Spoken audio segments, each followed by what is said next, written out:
This morning is Pentecost Sunday. It's a morning in which we remember that Jesus empowered His Holy Spirit into the church. We are in a series called Shipwrecked, this series that is exploring what it means to be dependent on God. And this morning, as we face our dependency on a God we cannot see, we realize that He has equipped us with the Holy Spirit to empower us to be dependent on Him in powerful ways. And I think even though this is not a Pentecost sermon, if you listen when we go through the passage, you will hear how Paul depended on the Holy Spirit to keep him rooted in following God. Last week we started studying an adventurous story. A story called Shipwrecked. And our series Shipwreck is following Paul's seafaring journey as a sentenced prisoner in chains. Paul's seafaring journey teaches us to faithfully depend on God and stay the mission, even in the moments that we feel bound by our circumstances. In his journey, Paul depended on God and stays the mission despite fearful moments of persecution, imprisonment, oppression, stormy seas, poisonous snakes that bite hands, and while even facing his own death. And through this 5-week series, as we explore Acts 27 and 28, it is my hope that we can learn to mirror Paul's dependence on God and stay the course, despite what circumstances we seemingly find ourselves sentenced prisoners to. This morning we continue Paul's journey at sea in Acts 27, 12 through 26 through a message I've titled Anchored. Now I want to capture what happened last week in our series launch, our sermon Bound, for those of you that weren't here.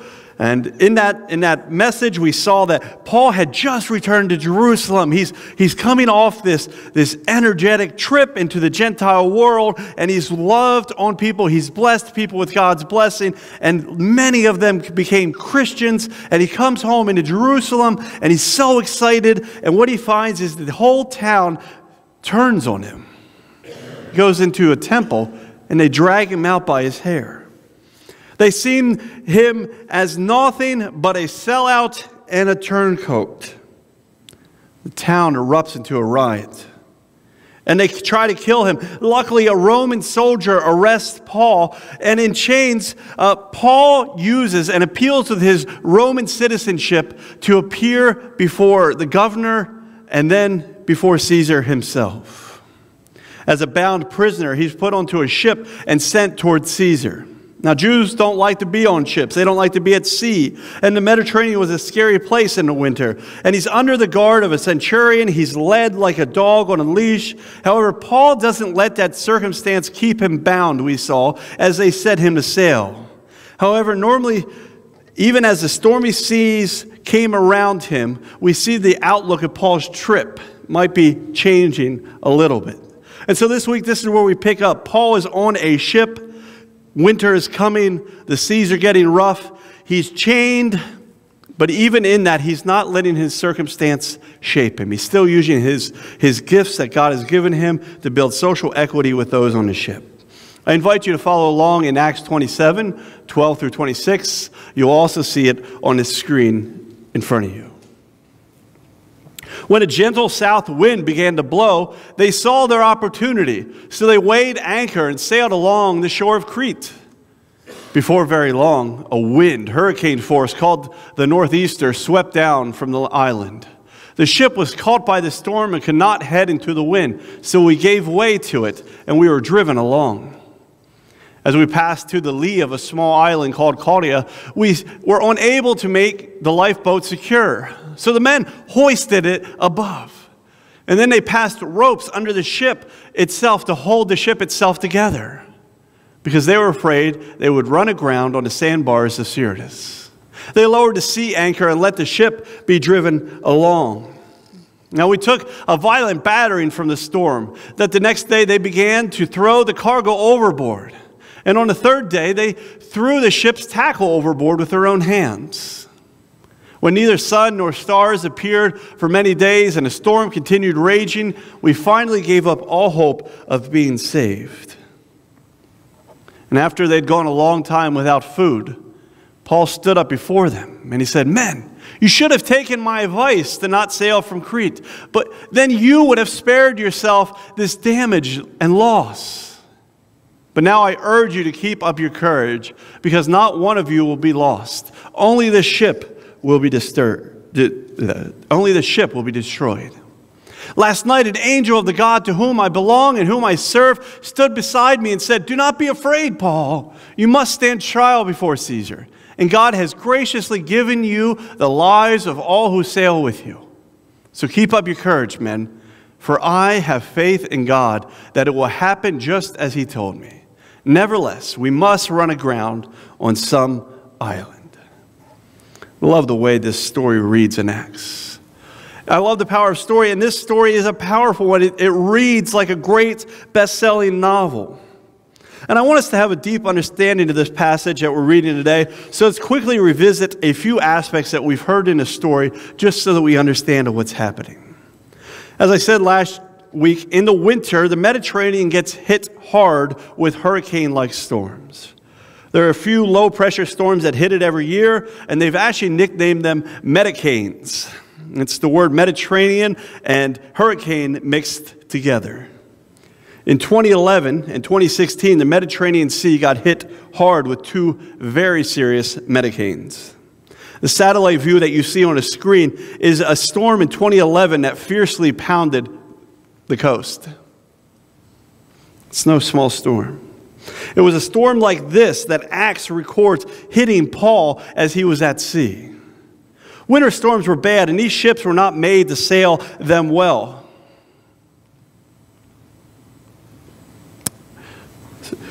Last week, we learned that Paul had used his social equity he had built with those on the ship, even though he was a prisoner. And he tried to warn them to be wise and not to sail any further. Hey guys, I don't think we should do that. We should probably winter here. In Acts 27:10, Paul says, "Men, I can see that our voyage is going to be disastrous and bring great loss to the ship and cargo, and to our lives also." However, the captain, he owns the ship and thinks he knows a little better. They wanted to reach a port that was bigger and easier to winter in. In other words, they wanted to reach a port and anchor in a place that they themselves would have been more comfortable. They wanted to be a place where they were more comfortable. Why listen to Paul and port here in this small place? We want to go to a place that we want to go to, where we're comfortable going. As they pushed on, the captain licks his finger, sticks it into the wind, and he notices a gentle south wind blowing. He says, "Now there's time to leave this port and head to where I'm going to be comfortable. This is a great sign." This was different than the wind they were experiencing earlier. Earlier, they had these winds that were blowing off the land and blowing them out in the sea. This south wind was blowing them along the coast, and they were excited about that, and they thought it was saleable, or so they thought. You always got to watch those southern winds. They had the ship anchored, and they were just waiting for that opportune moment to push on. This light wind tasted like salt rather than dust from the land. The captain had the crew weigh anchor or pull up the anchor. He wanted to make the most of this good moment. He wanted to take advantage of this opportunity that stood before them. They were on their way to be anchored for the winter in a place that was more comfortable. And that was the vision that drove them as they pushed on. They left a beautiful port. And it wasn't long before the wind blew, and not much longer that these winds had moved from gentle to downright violent and brutal. The air that used to taste like salt now felt like nails beating against their skin. The Mediterranean Sea around them suddenly became alive. It roared, it swelled, and it boasted of its strength. Hurricane winds began to toss the ship. They had found themselves in the middle of a northeaster. They were not able to sail along the beautiful coast as they had hoped. They found themselves once again being pushed out into the deep sea. They found that they weren't even losing hope of just making the port they felt comfortable with. They were losing hope of surviving at all. Suddenly, their ability to push on just ended. They were now forced to give way to the storm and just be driven along as the sea and the wind wished them. They had reached a place of no control. The winds continued to force their ship out in the sea. Now, lifeboats in this era were often towed behind a boat, or as the sea would become rough, they would kind of put them down in the water and tow them behind them. They were a sign of hope, a sign of last resort. And as they dragged this lifeboat behind them, they realized it was causing them drag and even more danger. However, even though these soldiers and sailors were quick to leap from one port in dangerous conditions to get to the next one, they were not quick to get rid of their last hope, their last resort, this lifeboat. They wanted to save the lifeboat at any cost. They were afraid to let go of it. So even as the storm beat on them and it brutally just attacked them and the wind is blowing, they put their lives at risk to pull this lifeboat on board with them. They had valued the importance of the lifeboat and this hope that it offered more than they valued their life in the moment. And then it says after they got the lifeboat secured, the storm became so crazy that they even had to secure the hull of the ship. It's not the kind of boat I want to be sailing on. Did you pick up on the part when it said, then they passed ropes under the ship itself to hold it together? Now imagine this with me. These guys are on this ship, and they're in the middle of a hurricane, and they decide that the ship is probably going to fall apart. So they save the lifeboat instead of getting in the lifeboat, and then they grab ropes, long ropes, and they all stand on the south side of the ship and allow the wind and the waves to pass the rope under. And then somebody was probably down there, kind of rappelled down the hull of the ship, grabbed these ropes that came under it, and brought it back up over the ship so that they could tie them together and keep the hull of the ship together.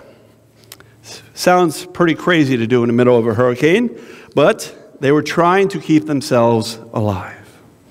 Now, the storm continued to blow, and it was blowing them for some renowned sandbars. And they knew that they were going to run aground there. And they had hoped that the next time they lowered their anchor, it was going to be in a place that they were comfortable, their port of choice. But now they found themselves scrambling to lower the anchor off the deck and begin to create drag on the bottom of the sea.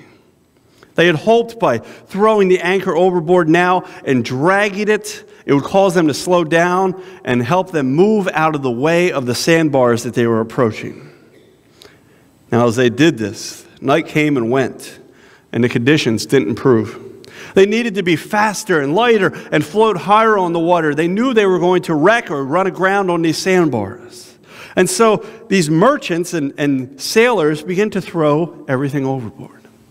Now remember, this ship is sailing port to port, and these soldiers would have had a flash pass to just take their prisoners onto any ship they wanted. So most likely this was a merchant ship that was full of things that people had invested their livelihood in and had looked to sell and trade in each port. And now, because they were so worried about their life, they began to throw everything they owned and everything they had hoped to make money off of into the ocean.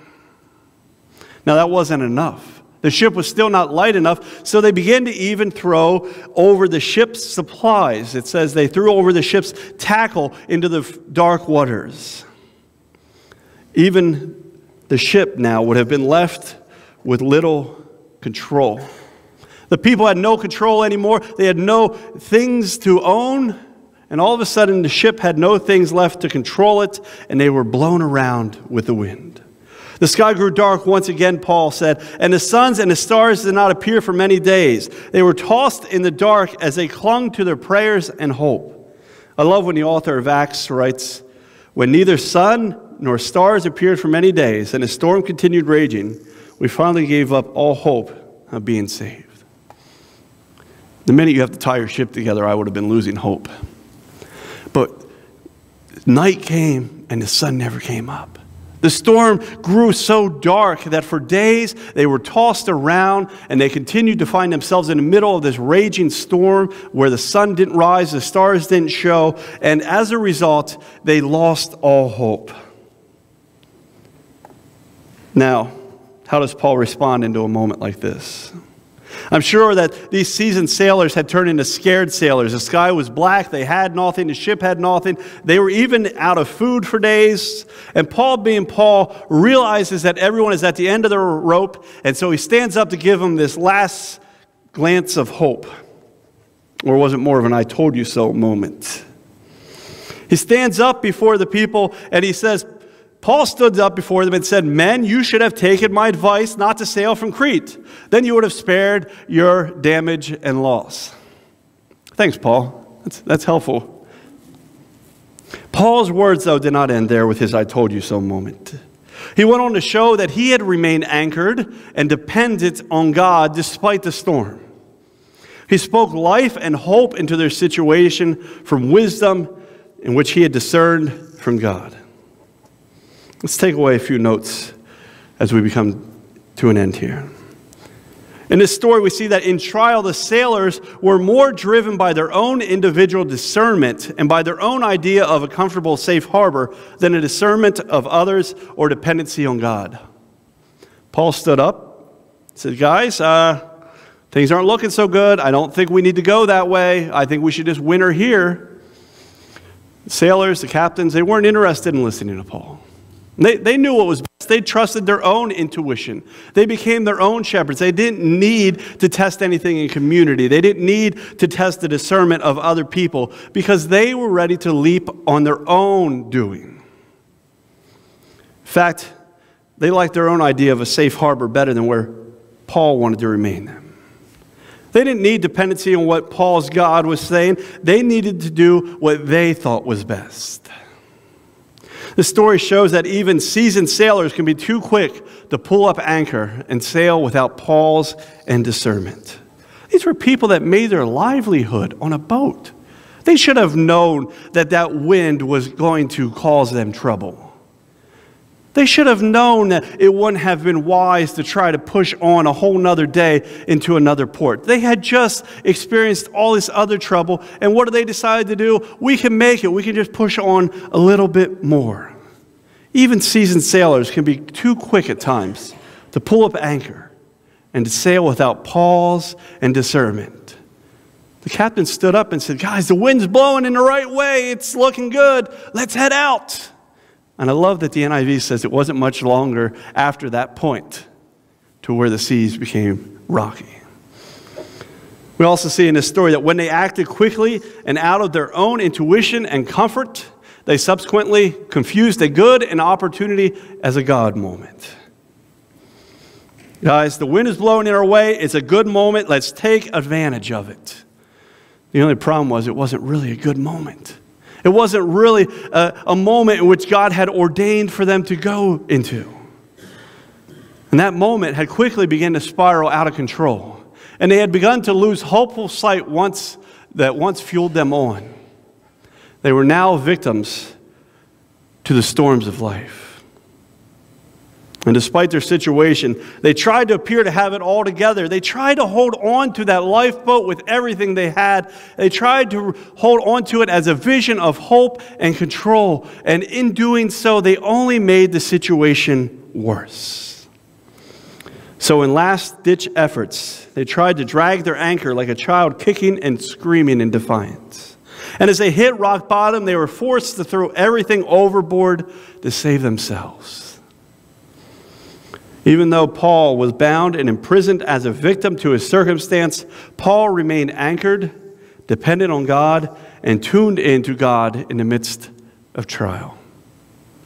As we see Paul as he stands up in the middle of this trying situation and where the storm is raging and everyone has lost hope, Paul stands up very confidently. Does his nah, I told you so. But then he tells them this message of hope. And it came from this place that he had it all together. Out of his dependence on God, Paul was able to speak life to the failing world around him with hope, conviction, and discerned wisdom from God. As we come to a close with this story this week, there are 7 questions that come to my mind. I encourage you on that blank piece of paper, blank note section on the back of your bulletin, to write down the question that irks you the most. Which question stands out to you the most? Which one resonates with what God is putting on your heart this morning? moments of trial, are you driven by communal discernment or your own idea of what's best? Are you driven on dependency? Are you driven by dependency on yourself or God? How intentional are you at discerning before leaping? Because even seasoned sailors can sometimes fail to pause. And in storms of life, do you find yourself differentiating between good moments and God moments? If you have lost vision, is it perhaps because you leaped into a vision of a comfortable, safe harbor and not discerned a call? Maybe you were just doing what felt comfortable.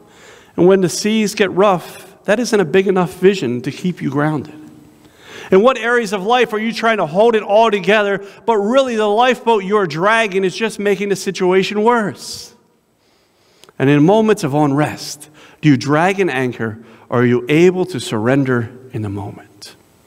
And the last question, even when you are a victim to a situation, can you remain anchored, dependent on God, and tuned into God, even in the midst of trial? I invite the worship team to come forward. No, I'm moving into communion. I apologize. As we move into communion, I invite you to reflect on this one reality. We are defined by where we anchor. We are defined by where we anchor. Even when you are a victim to a situation, can you remain anchored, dependent on God, and tuned into God in the midst of trial? I invite you back next week for more of Paul's journey as we continue our series, Shipwrecked. As we continue to follow Paul's seafaring journey as a sentenced prisoner in chains. Paul's seafaring journey teaches us faithfully to depend on God and stay the mission, even in the moments we feel bound by our circumstance. This morning, we look to remind ourselves of what it means to be dependent on God through the Christian practice of communion. And during the Last Supper in the upper room, Jesus was with his disciples for one of the final times, and he was about to enter his own trial and storm of life, his crucifixion, and he gathered with his friends, in which those people he invested in, and he modeled for them this practice of communion. This celebratory practice reminded his followers as they gathered at this table to give themselves and to align themselves to God's kingdom and to depend on him alone. The practice of communion is for those who are committed to following Jesus. It is not just a tradition, but an act of worship and an intentional response to the call of God. It aligns us to the kingdom and reminds us to be dependent on God. While they were eating, Jesus took the bread, and he had given them thanks, and he broke it, and he gave it to his disciples, saying, "Take and eat this. This is my body." And then he took a cup, and when he had given thanks, he gave it to them, saying, "Drink from it, all of you. This is my blood of the covenant, which poured out for many for the forgiveness of sins." This morning, I invite you to reflect on your own dependency on the Lord as we practice communion.